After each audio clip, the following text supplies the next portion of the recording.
வணக்கம். சூப்பர் நாடா super 133 point தானே. மார்க்கெட் லாஸ்ட் ஃபியூ வீக்ஸாகவே நீங்கள் எடுத்துக்கிட்டிங்கன்னா லாஸ்ட் ஒரு 15-20 நாளாகவே நீங்கள் எடுத்துக்கிட்டிங்கன்னா ஒன்று ஷார்ட் கவரிங்கில் ஓடுது கால் சைடில், இல்லை புட் சைடில் ஷார்ட் கவரிங்கில் ஓடிட்டுருக்கு. ஆக்சுவல் மார்க்கெட் மேலே ஏறல. அது நியூஸ் நல்ல நியூஸாக இருந்தாலும் சரி, கெட்ட நியூஸாக இருந்தாலும் சரி, எந்த விதமான மாற்றமும் கொடுக்க மாட்டேங்குது. பெத்த நியூஸ் 1ஆம் தேதி காத்துக்கிட்டு இருக்கு. ஸோ அந்த நியூஸ்க்கு பேஸ் பண்ணி தான் இருக்கு. ட்ரம்ப் ஒரு 20 கண்ட்ரிக்கு லெட்டர் எழுதியிருக்கிறாரு டேரிஃப்ஸ் பற்றி. ஸ்கூல்லேருந்து டீச்சர் அப்பாவுக்கு எழுதுவாங்க தெரியுமா, அது மாதிரி ஒவ்வொரு கண்ட்ரிக்கும் எழுதியிருக்கிறாங்க. அந்த 20 லெட்டர்லாம் இந்தியாவுக்கு கிடையாது. அப்போனா இந்தியாவோட ட்ரேட் டீல் மிக அருகில் இருக்குன்னு அர்த்தம். யூரோப்பியன் யூனியன் கூட ஒரு மட்டமான ஒரு ட்ரேட் அக்ரிமெண்ட். யூஎஸ்க்கு செம்ம சாதகம். It is a one sided agreement. Japan கூட ஆல்மோஸ்ட் ஒன் சைடுன்னு சொல்ல முடியாது, ஓரளவுக்கு அமெரிக்காவுக்கு சாதகமாக இருந்துச்சு. ஆனால் யூரோப்பியன் யூனியன் படுமட்டமாக இருந்துச்சு. அதாவது எப்பயுமே ஒருத்தரை சார்ந்து நீங்கள் போகிறீங்கன்னு வச்சிங்களா, ரைட்? ஒருத்தரை சார்ந்து நீங்கள் போகும்போதும் டெஃபினட்டாக அதுக்கான ஆப்பு வைப்பாங்கன்னுவாங்க. And exactly US did that. நீங்கள் எடுத்து பார்த்தீங்கன்னா 2018 ட்ரம்ப் வந்தப்போ ஜெர்மனை ரொம்ப கேவலமாக பேசினாங்க. அந்த சமயத்தில் அந்த வீடியோலாம் இருக்குது. அந்த G20 மாநாட்டில் ட்ரம்ப் ஜெர்மன் சான்சலரை ரொம்ப கேவலமாக ட்ரீட் பண்ணார். பப்ளிக்காக ரொம்ப அசிங்கமாக பேசினார். அப்போ என்ன சொன்னாரா, நீ ரஷ்யாவை சார்ந்து இருக்கிற, என்னைக்காச்சும் ஒரு நாள் ரஷ்யா உனக்கு ஆப்பு வைப்பான், இப்போயே என்கிட்ட வாங்கு, கேஸ்லாம் எனர்ஜிஸ்லாம் எங்கள்கிட்ட வாங்குன்ற மாதிரி எடுத்துகிட்டு வந்தாங்க. அண்ட் இதை பற்றிய தனி வீடியோவே பண்ண முடியும். It's very interesting. ஏன்னு சொன்னால் இது not just US Europe, it is about இண்டிவிஜுவல்ஸ்க்கும் இது பொருந்தும், ஒரு சமுதாயத்துக்கும் பொருந்தும், அண்ட் ஒரு கண்ட்ரி, இந்தியா மாதிரி ஒரு கண்ட்ரிக்கும் பொருந்தும். ரீசெண்ட் எக்ஸாம்பிள் நம்ம எடுத்திங்கன்னா பங்களாதேஷ் இருக்குது, சைனா இருக்குது, பாகிஸ்தான் இருக்குது. இந்த மாதிரி நிறைய கண்ட்ரிஸ் எக்ஸாம்பிளாக எடுக்க முடியும். அண்ட் இதை தனிநபருக்கும் யூஸ் ஆகும். ஒரு நாள் தனியாக இதுக்கு தனி வீடியோ எடுத்துக்கலாம். ஜெர்மன் ஆல்மோஸ்ட் 90% அவங்களோட இண்டஸ்ட்ரியலைசேஷன்ஸ் டீஇண்டஸ்ட்ரியலைசேஷன்ஸ் ஆகிட்டுருக்கு. இவங்களாம் அப்படி ஒயிட் காலர் ஜாபுக்கு வந்துட்டாங்க. நம்ம ஊரில் விவசாயத்தை விட்டுட்டு எல்லாரும் ஐடி அது மாதிரி வராங்க தெரியுமா. நிறைய பேர் படிச்சுட்டு இந்த சைடு வந்துடுறாங்க. ஸோ எனக்கு அந்த பழைய தொழில் வேணாம்ன்ற மாதிரி வந்துட்டுருக்காங்க. இதுக்கான பலன்கள் லேட்டஸ்ட் ஸ்டேஜஸில் வரும். இதே தான் ஜெர்மன் பண்ணிட்டு இருந்தாங்க. ஏன் ப்ரொடக்ஷனோட நான் சைனாவில் கொடுத்து ப்ரொடக்ஷன் பண்ணிக்கிறேன்ற மாதிரி ஜெர்மனில் இருக்கிற most of the industrial products சைனாவில் ப்ரொடக்ஷன்ஸ் நடந்துகிட்ருக்கு. நல்லது, லேபர் குறையும், ரேட்டு கம்மி, எல்லாமே இது மாஸ் ப்ரொடக்ஷன்ஸ் பண்ண முடியும். ஆனால் ஜெர்மனில் இருக்கிற most of the technologies China திருடிட்டு இருக்காங்க. அண்ட் ஜெர்மனுக்கும் தெரியும் இது திருடி யூஸ் பண்ணுறாங்க. ஆனால் அவனால் அது தடுக்க முடியல. ஏன் தடுக்க முடியல? 2 ரீசன். இவன் ஊரில் மறுபடி ஸ்டார்ட் பண்ண முடியாது ப்ரொடக்ஷன். ரெண்டாவது China already has taken over the Germans. So ஜெர்மனில் இண்டஸ்ட்ரியலைசேஷன்ஸ் கம்மியாகிட்டு இருக்கு. அந்த ஊரில் இருக்கிற மக்களுக்கு வேலை இல்லை. இது point 1. More on research and development சைடில் போயிட்டாங்க. அதே வேலை சைனாவும் பண்ண ஆரம்பிச்சிட்டான். இப்போ 2 மேட்டர். ஒன்று டிஃபென்ஸ், இன்னொன்று எனர்ஜி. இந்த 2 மேட்டரை யூஎஸ் ஆல்மோஸ்ட் கையில் எடுத்துக்கிட்டாங்க. யூரோப்பில் டிஃபென்ஸ் மெட்டீரியல் ப்ரொடக்ஷனோட யூஎஸில் ஜாஸ்தி ப்ரொடக்ஷன்ஸ் நடந்துகிட்ருக்கு. ஸோ யூரோப்கான டிஃபென்ஸ் மெட்டீரியல்ஸ் பூரா யூஎஸ்லேருந்து வந்துட்டுருக்கு. மைனஸ் ஃப்ரான்ஸ் நேட்டோவிலேருந்து நிறைய ப்ராடக்ட்ஸ் வாங்குறதுல அவங்க ஓன் ப்ரொடக்ஷன்ஸ் பண்ணிகிட்ருக்காங்க. அது ரஃபைல் எடுத்துங்களா, ரஃபைலோட ப்ரொடக்ஷன் காஸ்ட்டு இன்க்ரீஸ் ஆனாலும் பரவாயில்ல, ஐ வில் நாட் ஜாயின் யூஎஸ்ன்னு சொன்னது ஒன்று. இதனால they have their own industries ரொம்ப நல்லா இருக்குது. லெட் இட் பி ஏர்க்ராஃப்ட் ஆகட்டும், லெட் இட் பி சப்மரீன் ஆகட்டும், France is doing very well. German அதை விட்டு வெளியில் வந்துட்டாங்க. எடுத்து பாருங்களேன், ஜெர்மனோட ஆயில், அதாவது energy and defence US control பண்ணிகிட்டு இருக்காங்க. ஃப்ரான்ஸில் அவங்க உள்நாட்டில் ப்ராப்ளம் ஓடிட்டுருக்கு. மெயினாக இஸ்லாமிக் ப்ராப்ளம்ஸ், இஸ்லாமிக் இன்வேஷன்ஸ் நடந்து அங்கே உள்நாட்டில் பயங்கரமான கலவரம் நடந்துகிட்ருக்கு. இட்டாலி, போர்ச்சுகல் இவங்கெல்லாம் கடன் பிரச்சனையில் மாட்டிக்கிட்டு இருக்காங்க. They have lot of debt problem. அப்படி டெட் ப்ராப்ளம் இருக்கும் போதும் அவங்கவுங்க பிரச்சனையில் இருக்கும் போதும் இந்த சைடு ட்ரம்ப் நான் சொல்கிறது நீ கேட்டே ஆகணுன்ற மாதிரி கம்பல்ஷன்ஸ் பண்ணுறாங்க. தலையில் கன் வச்சாச்சு. நீ எக்ஸ்போர்ட் பண்ணுறதுக்கெல்லாம் நீ 15% டேரிஃப்ஸ் கொடுத்தாகணும், நான் எக்ஸ்போர்ட் பண்ணுறதுக்கெலாம் 0% டேரிஃப்ஸ் கொடுக்கணும். அவன் எஸ்ன்ட்டான். ஒன்று. ரெண்டாவது $750 பில்லியன் வர்த் ஆஃப் எனர்ஜிஸ் நீ வாங்கணும்னாங்க. எஸ்ன்னு சொல்லியாச்சு. ஆல்மோஸ்ட் ஒரு $650 பில்லியன் வந்து இன்வெஸ்ட்மெண்ட் யூஎஸில் பண்ணணுன்றாங்க. அதுக்கும் எஸ்ன்னாங்க. வேறு வழி கிடையாது தலைவருக்கு. ஏன்னு சொன்னால் இந்த சைடு ரஷ்யா வந்து யுக்ரைனை அடித்து நொறுக்கத்தில் உட்காந்துட்டு இருக்காங்க. ஏற்கனவே யுக்ரைன் பிரச்சனையில் இவங்க வந்து close to about $900 billion they have invested. So பயங்கர டீப் ப்ராப்ளமில் இருக்கிறாங்க. கரெக்டான சமயத்தில் வச்சு பிடிங்கிட்டார். ரெண்டாவது ஜப்பானை வந்து ஒரு காலத்தில் வந்து யூஎஸ் தான் காப்பாற்றிச்சுன்றது ஒத்துக்கலாம். பட் இதே மாதிரி டீல் தான் ஜப்பான் கூடயும் வந்து ட்ரம்ப் வந்து போட்டிருக்காரு. பட் ஒன்று ஞாபகம் வச்சுக்கணும். Unlike Europe, unlike India, right, ஜப்பானில் வந்து ஒரு ப்ராடக்ட்டு 2 ப்ராடக்ட் இருக்குன்னு வச்சிங்களேன். இது வந்து அமெரிக்கா பண்ணது சூப்பராக இருக்குது, இது வந்து ஜப்பான் பண்ணது கேவலமாக இருக்குது, ரைட். இது வந்து $10, இது வந்து $8. சூப்பரான ப்ராடக்ட் $8. ஆனாலும் ஜாப்பனீஸ் ஆளுங்க வந்து இந்த $8 கொடுத்து வாங்க மாட்டான், அவன் உள்ளூர் ப்ராடக்ட் தான் வாங்குவான். நம்ம ஊரில் அது மாதிரி கிடையாது. நம்ம ஊரில் வந்து எது சீப்பாக இருக்குது அது வாங்கிட்டு போயிடுவாங்க. எடுத்து பாருங்களேன், நம்மளோட பிரச்சனை உச்சகட்டத்தில் சைனா கூட இருந்தப்போ கூடயும் we were buying a lot of Chinese products. South கொரியாவில், ஜப்பானில், சில சவுத் ஈஸ்ட் ஏஷியன் கண்ட்ரியில் வந்து நாட்டுப்பற்று வந்து ரொம்ப ஜாஸ்தியாக இருக்குது. அவங்க வந்து விட்டு கொடுக்க மாட்டாங்க அவங்க உள்ளூர் ப்ராடக்ட்டில். ஸோ அதனால வந்து அமெரிக்கன்ஸ் என்ன வேணால் நீ போட்டுக்கிடா, உன் ப்ராடக்ட் வந்து என் ஊரில் விற்காதுன்ற தைரியத்தில் வந்து அவங்க அக்ரிமெண்ட் போட்டாச்சு. இப்போ 1ஆம் தேதி நம்மளுது இருக்குது. ஸோ என்ன நடக்க போகுதுன்றது தெரியாது, வெயிட் பண்ணி பார்க்கலாம். மோஸ்ட் லைக்லி 1ஆம் தேதி வந்துரும்னு நினைக்கிறேன். ஏன்னு சொன்னால் இந்தியன் கவர்மெண்ட் சைடில் வந்து ஒரு மாதிரி ஹிண்ட் பண்ணியிருக்கிறாங்க. எப்பயுமே வந்து இந்தியன் கவர்மெண்ட் சைடு வந்து அவசரப்பட்டு வந்து இப்போ ஆஃப்லேட் நீங்கள் வந்து எடுத்து பாருங்களேன், ஒரு லாஸ்ட் 2 இயர்ஸாகவே நீங்கள் எடுத்து பார்த்தீங்கன்னா அவசரப்பட்டு சில மேட்டர்ஸ்லாம் வந்து பப்ளிக் போகிறது கிடையாது. வெயிட் பண்ணி ஆப்போசிட் பார்ட்டியை சொல்ல விட்டுட்டு அதுக்கு மேலே தான் இவங்க வந்து சொல்லிட்டு இருக்காங்க.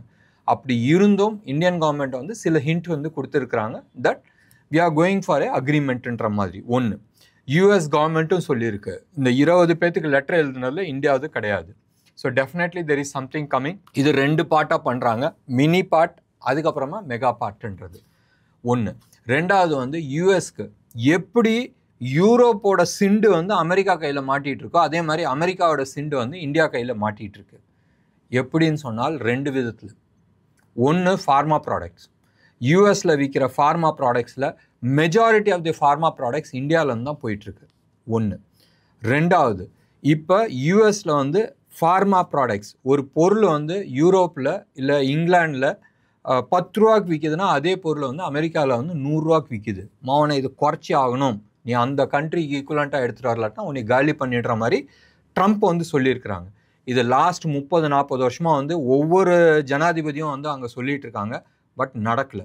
இந்த தர ட்ரம்ப் வந்து ஓப்பனாக அனௌன்ஸ் பண்ணியிருக்கிறாரு. We have to wait and see Trump ஜெயிக்கிறாரா இல்லை ஃபார்மா லாபிங் அவங்க ஜெயிக்கிறாங்களான்றது. ஜெயிச்சாலும் ஒன்றும் பிரச்சனை இல்லை. இந்தியாவில் இருக்கிற சில கம்பெனிஸ் வந்து அடி வாங்கலாம், right. Majority of the companies நீங்கள் சன் ஃபார்மா எடுத்துங்க, டாக்டர் ரெட்டி எடுத்துங்க, இது மாதிரி கம்பெனிஸ் எல்லாமே வந்து அங்கே தான் வந்து எக்ஸ்போர்ட் பண்ணிட்டுருக்காங்க, யூஎஸ்க்கு தான் எக்ஸ்போர்ட் பண்ணிட்டுருக்காங்க. ரெண்டாவது வந்து நீங்கள் எடுத்து பார்த்தீங்கன்னா சர்வீஸ் செக்டர். யூஎஸில் இருக்க majority of the service sector, banking ஆகட்டும், ஃபைனான்ஸ் ஆகட்டும், நிறைய விஷயத்துக்கு பேக் அண்ட் சப்போர்ட் வந்து இந்தியாவிலேருந்து தான் போயிட்டுருக்கு. இதுக்கு வந்து ஏஐ ஏஜென்ட் யூஸ் பண்ணலாம் முடியாது, ரைட். ஸோ டெஃபினட்டாக இந்த 2 விஷயத்தில் வந்து யூஎஸ் இந்தியாவை நம்பி தான் ஆகணுன்ற ஒரு கட்டாயத்தில் இருக்குது. You have to wait and watch என்ன நடக்க போகுதுன்றது. ப்ரொடக்ஷன் மேபி இந்தியாவிலேருந்து சைனாவிலேருந்து மற்ற நாடுக்கு வேணால் போகலாம். பட் டெஃபினட்டாக சர்வீஸ் செக்டரில் வந்து அவ்வளோ ஈஸியாக வந்து they cannot move around so fast.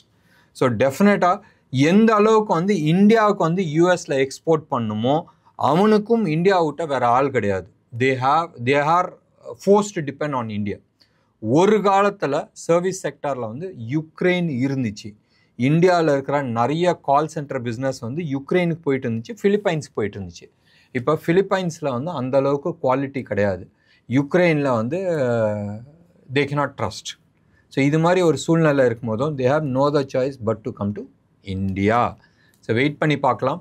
Positivity இருக்கிறதுக்கான பாசிபிள் நிறையா இருக்குது. இது ஒரு சைடு இருக்க மார்க்கெட்டில் லாஸ்ட் ஃபியூ டேஸாகவே நேற்று மார்க்கெட் கீழே இறங்கினதுக்கு மெயின் ரீசன்ஸ் காரணம் என்னன்னா சொல்லலாம். டிசிஎஸில் வந்து 12,000 பேரை வேலை விட்டு தூக்க போகிறாங்க. 12,000 பேரை வேலை விட்டு தூக்குறதுன்றது ஒரு பெரிய மேட்ரா? 130 கோடி மக்களில் 12,000 பேரை வேலை விட்டு தூக்குறதுன்றது ஒரு பெரிய மேட்ரா? இதில் ரியல் எஸ்டேட் பெருசாக விழுந்துச்சு. என்னாதுன்னு சொன்னால் வீடு வாங்குறது வந்து கம்மியாகிடும்னு. ஏன்பா ஐடி பீப்புள் இல்லாட்டினா வேறு ஆளுங்க வாங்கவே மாட்டாங்களா? ரைட்? அப்படி பார்த்தா வீடு ஏற்கனவே வாங்கினவங்க லோன் கட்டிகிட்டு இருப்பாங்க. அப்போ லோன் கட்ட முடியாத இருந்தால் பேங்கிங் செக்டர் இருந்தாலும் நேற்று விழுந்துருக்கணும். என்பிஏ வரும், வரா கடன் நிறைய இன்க்ரீஸ் ஆகும். அப்போனா பேங்கிங் செக்டர் இருந்தாலும் விழுந்துருக்கணும். ரைட்? இது எல்லாமே வந்து காரணமாக இருக்கலாம் ஃபார் ஏ கரெக்ஷன்ஸ். அவ்வளோதான். இன்றைக்கி நீங்கள் வந்து எடுத்து பார்த்தீங்கன்னா 24,700 800 இந்த இடத்துலலாம் வந்து 800லலாம் 24,800ல் வந்து ஆல்மோஸ்ட் 25 lakh கால்ஸ் வந்து ஷார்ட் கவரிங்ஸ் போயிருக்கு. இன்றைக்கும் நீங்கள் வந்து எடுத்து பார்த்தீங்கன்னா ஆப்ஷன் செயின்ஸில் இன்னைக்கான, அதாவது நாளைக்கான எக்ஸ்பைரிக்கான ஆப்ஷன் செயின்ஸ் நீங்கள் எடுத்து பார்த்தீங்கன்னா இப்போயும் வந்து 25,000ல் 1.5 crores 1 crore 49 lakhs இருக்குது. எஃப்ஐ டேட்டாஸ் இன்னும் வரல, அதெல்லாம் நீங்கள் போட்டால் 1.6 1.7 இருக்கும். அவ்வளோ கால்ஸ் வந்து ரைட் ஆகிருக்கு. 25,000 மார்க்கெட் எங்கே க்ளோஸ் ஆகிருக்கு? 24,850, இன்னும் ஒரு 150 பாயிண்டில் தான் இருக்குது. ஆனாலும் அங்கே வந்து ஜாஸ்தி எழுதியிருக்கிறாங்க. அதே மாதிரி புட் சைடில் நீங்கள் எடுத்து பார்த்தீங்கன்னா ஆல்மோஸ்ட் 92 lakhs வந்து எங்கே எழுதியிருக்கிறாங்க? 24,800ல் வந்து ரைட் ஆகிருக்கு. அண்ட் ஓவரால் புட்டு, காலையும் புட்டுலேயும் நீங்கள் எடுத்திங்கன்னா புட்டு வந்து ஆல்மோஸ்ட் 3 crore 5 lakh எக்ஸ்ட்ரா புட்டு வந்து ரைட் பண்ணியிருக்கிறாங்க. ஸோ மார்க்கெட் நாளைக்கு மேபி சொல்ல முடியாது, மேபி ஒரு டவுன் சைடில் வந்து வரலாம். இதே இது வந்து அடுத்த வாரத்துக்கு ஆகஸ்ட்கான ஃபர்ஸ்ட் கான்ட்ராக்ட் நீங்கள் எடுத்துக்கிட்டீங்கன்னு சொன்னால் ஸ்ப்ரெட் அவுட் ஆகிருக்கு. 24,500ல் ஹையஸ்ட் புட்டும் 25,200ல் வந்து ஹையஸ்ட் காலும் ரைட் ஆகிருக்கு. ஆல்மோஸ்ட் 700 பாயிண்ட்ஸ் ஸ்ப்ரெட் அவுட் ஆகிருக்கு. அண்ட் ஸ்டாக் ஸ்பெசிஃபிக்காக வந்து நிறைய ஸ்டாக்ஸ் வந்து ஆலட்டைலேட்டாக இருக்குது. இன்றைக்கி நிறைய ஸ்டாக்ஸ் வந்து வால்யூம் பிரேக் அவுட் ஆகிருக்கு. இது ஷார்ட் கவரிங்கில் வந்தது கிடையாது, ரியல் வால்யூம் பிரேக் அவுட். நிறைய ஸ்டாக்ஸ் இருக்குது. க்ளோஸ் டு அபவுட் இந்த 4,000 ஸ்டாக்ஸில் வந்து F&O ஸ்டாக்ஸில் இருக்கிற 230 ஸ்டாக்ஸில் நீங்கள் எடுத்துக்கிட்டிங்கன்னா க்ளோஸ் டு அபவுட் 30-40 ஸ்டாக்ஸ் வந்து வால்யூம் பிரேக் அவுட் கொடுத்துருக்கு. சூப்பர் டூப்பர் வால்யூம், ரொம்ப நல்லா இருக்குது. And not only volume break out, it has given a hint that shift ஆகுது, அதாவது சைட்வேஸ் அண்ட் டவுன் சைடில் இருந்து பை ஜோனுக்கு ஷிஃப்ட் ஆகுதுன்றது. நான் வந்து உங்களுக்கு ஹிண்ட் கொடுத்துருக்குறேன். நீங்கள் போயிட்டு இன்னைக்கு வால்யூம் பிரேக் அவுட் என்னென்ன ஆயிருக்குன்றது ஸ்டாக்கை செலக்ட் பண்ணுங்கள். அண்ட் அந்த ஸ்டாக்கில் வந்து ஒரு 30 ஸ்டாக் இருக்கும்.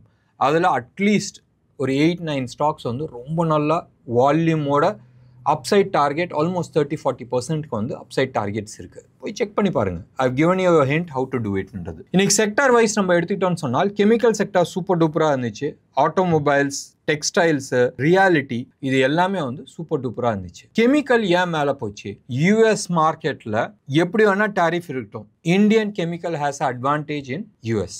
ஏன்னு சொன்னால் சைனாவோட டேரிஃப் வெளியில் வந்துருச்சு. இந்தியாவோட tariff even if it is going to be higher, இந்தியாவுக்கு வந்து நிறைய அட்வான்டேஜ் இருக்குது. எஸ்பெஷலி ஸ்பெஷாலிட்டி கெமிக்கல்ஸ்லாம் நீங்கள் எடுத்துருங்களேன், எஸ்ஆர்எஃப் ஆகட்டும், இல்லை நம்ம டாடா கெமிக்கல்ஸ் ஆகட்டும், இன்னும் 2-3 கெமிக்கல் கம்பெனிஸ்லாம் இருக்குது, சூப்பராக இருக்குது. ஸ்பெஷாலிட்டி கெமிக்கல் நீங்கள் சர்ச் பண்ணி பாருங்கள், you will get lot of answers. அது எல்லாமே வந்து இந்தியாவில் வந்து யூஎஸ்க்கு போகிறதுக்கு நிறைய ஆப்பர்ச்சுனிட்டிஸ் இருக்குது. யூஎஸ் மார்க்கெட்டை பொறுத்த வரைக்கும் நேற்று வந்து மோர் ஃப்ளாட்டிஷாக வந்து க்ளோஸ் ஆச்சு. அண்ட் இன்ட்ரெஸ்டிங் பார்ட் வந்து என்னதுன்னு சொன்னால் டாலர் இண்டெக்ஸ் ஆல்மோஸ்ட் ஒரு பாயிண்ட் வந்து ஏறி இருக்கு. நேற்று வந்து 97.8 97.9 இருந்துச்சு. இன்னைக்கு 98.8 and 9 அந்த ஜோனில் வந்து இருக்கு. ஆல்மோஸ்ட் 1 ஏறி இருக்கு. டாலர் இண்டெக்ஸ் ஸ்ட்ராங் ஆகுதுல, 2 பெரிய தலையும் கூட அக்ரிமெண்ட் போட்டிருக்காங்களே. ஆனாலும் டாலர் இண்டெக்ஸ் மேலே ஏறிச்சுன்னா கமாடிட்டி ப்ரைஸ்லாம் கீழே விழுவணும். நேற்று க்ரூடு ஏறிச்சு, இன்னைக்கு வந்து எல்லாமே ஏறிட்டு இருக்கு. சர்ப்ரைசிங்லி எல்லாமே ஏறிட்டு இருக்கு. சில்வர் மட்டும் ஃப்ளாட்டாக இருக்குது, 0.001% ஏறி இருக்குது. கோல்டு வந்து $8 ஏறி இருக்குது. நேச்சுரல் கேஸ் 2.5% ஏறி இருக்குது. க்ரூடு வந்து 1% ஏறி இருக்குது. காப்பர் வந்து 0.5% ஏறி இருக்குது. டாலர் இண்டெக்ஸ் இவ்வளோ ஏறினதுக்கு இதெல்லாம் வந்து அட்லீஸ்ட் ஒரு 3-4% கீழே விழுந்துருக்கணும். என்னமோ வந்து நடக்குது. ஸோ தட் மீன்ஸ் இம்பேலன்ஸ் இருக்குது. அதே மாதிரி 30-year யூஎஸ் பாண்ட் அதே ஜோனில் இருக்குது. 4.9568 அப்படியே ஆடிட்டுருக்கு. அப்போ ஒரு ஜோன்லேயே கன்சாலிடேட் ஆகிட்டுருக்குன்னு சொன்னால் எந்த சைடு வேணாலும், கீ சைட்லேயும் இருக்கட்டும், மே சைட்லேயும் இருக்கட்டும், எந்த சைடு போனாலும் பெரிய மூவ் வரதுக்கான சான்சஸ் இருக்குது. ட்ரம்ப்பும் யூஎஸோட ஃபெட் சேர்மேனும் அடிச்சுக்கிட்டாங்க. கொலா சண்டை நடந்துச்சு. அது யூடியூப்பில் எல்லா இடத்துலையுமே வந்துச்சு. நீ வட்டி குறைச்சே ஆகணும், அதுவும் 1% நீ வட்டி குறைச்சே ஆகணுன்ற மாதிரி இவர் டட்டா பப்பாயின்னு சொல்லிட்டு இருக்காரு. நாளைக்கு தெரிஞ்சிடும். நாளைக்கு வந்து யூஎஸோட ஃபெட் சேர்மேன் பேசுகிறாரு, ப்ளஸ் இன்ட்ரெஸ்ட் ரேட் டிசிஷன்ஸ் இருக்குது. இன்ட்ரெஸ்டிங்கில் நம்மளோட எக்ஸ்பைரி இருக்குது. ட்ரம்ப்பு மிரட்டிட்டு இருக்காரு. ஃபெட் சேர்மேன் இன்ட்ரெஸ்ட் ரேட் குறைக்க மாட்டேன்றாரு. இவர் 1% குறைச்சே ஆகணுன்றாரு. 1% குறைச்சால் யூஎஸோட வட்டி வந்து வருஷத்துக்கு வந்து $360 பில்லியன் வந்து குறையுது. எவ்வளோ? $360 பில்லியன் வந்து குறையுது. எத்தனை நாட்டோட வந்து பட்ஜெட், ஆனுவல் பட்ஜெட், அவ்வளோ வட்டி வந்து அவனுக்கு குறையுது. அவன் குறைக்க மாட்டான்னு சொல்லிட்டு இருக்காங்க. வெயிட் பண்ணி பார்க்கலாம் என்ன நடக்க போகுதுன்றது. நாளைக்கு வந்து 30ஆம் தேதி 31 நாளான்னைக்கும் அதுக்கு அடுத்த நாளும் வந்து இன்ட்ரெஸ்டிங் டேவாக இருக்க போகுது. அதுக்கு நடுப்புற நம்ம மார்க்கெட்டை வந்து ஜிக்ஸா தான் வந்து ஓடிட்டு இருக்க போகுது. எந்த விதமான மாற்றமும் இருக்க போகிறதில்ல.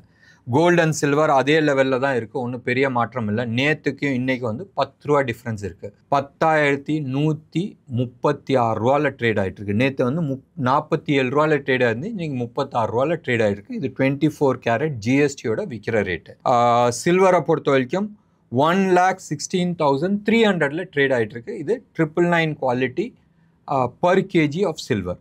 ருப்பியை பொறுத்த வரைக்கும் வீக்காக இருக்குது. 86.90. இந்த ப்ரோக்ராம் ரெக்கார்ட் பண்ண ஆரம்பிக்கும் போதும் 86-85 ஓடிட்டு இருந்துச்சு. இன்றைக்கி 86.90. ரைட்.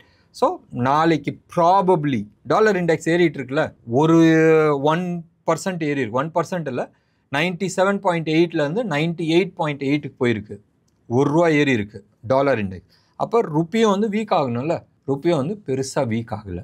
எப்பயுமே வந்து அது ஏறி இருந்துச்சுன்னா இங்கே அட்லீஸ்ட் $2 வந்து இறங்கி இருக்கணும். பார்க்கலாம் நாளைக்கு வந்து 87 கிராஸ் பண்ண போதான்றது. எனிவே இந்த இயர் எண்டுக்குள்ளே வந்து 92 நிச்சயம்.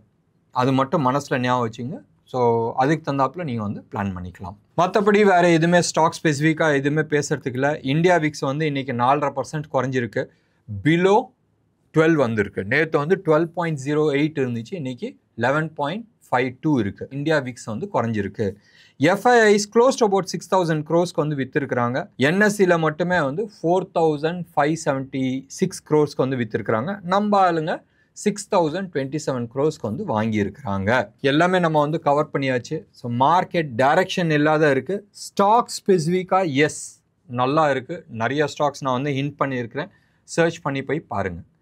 பட் ஞாபகம் வச்சுங்க, நிறைய மேஜர் டிசிஷன்ஸ் இருக்குது. நாளைக்கு யூஎஸ் இன்ட்ரெஸ்ட் ரேட் இருக்குது. நாளான்னைக்கு நம்ம எக்ஸ்பைரி இருக்குது. 1ஆம் தேதி அன்னைக்கு பெரிய பாம்புன்னு ஒன்று இருக்குது. அதுக்கு முன்னாடியே டிசிஷன் நடக்க போகுதா இல்லை 1ஆம் தேதி நடக்க போகுதான்றது தெரியாது. எப்படியா இருந்தாலும் புது கதை ஃப்ரைடே அன்னைக்கு ஆரம்பிக்கும், இல்லை மண்டே அன்னைக்கு நிச்சயமாக ஆரம்பிக்கும். இதுக்கு தந்தாப்பில் நீங்கள் வந்து பிளான் பண்ணுறது புத்திசாலித்தனமாக இருக்கும். என்ன நேர்களே, இன்றைக்கி ப்ரோக்ராம் உங்களுக்கு பிடிச்சிருந்துச்சுன்னா லைக் பண்ணுங்கள், ஷேர் பண்ணுங்கள். டெஃபினட்டாக உங்களோட கமெண்ட்டை நான் எதிர்பார்க்குறேன். நன்றி, வணக்கம்.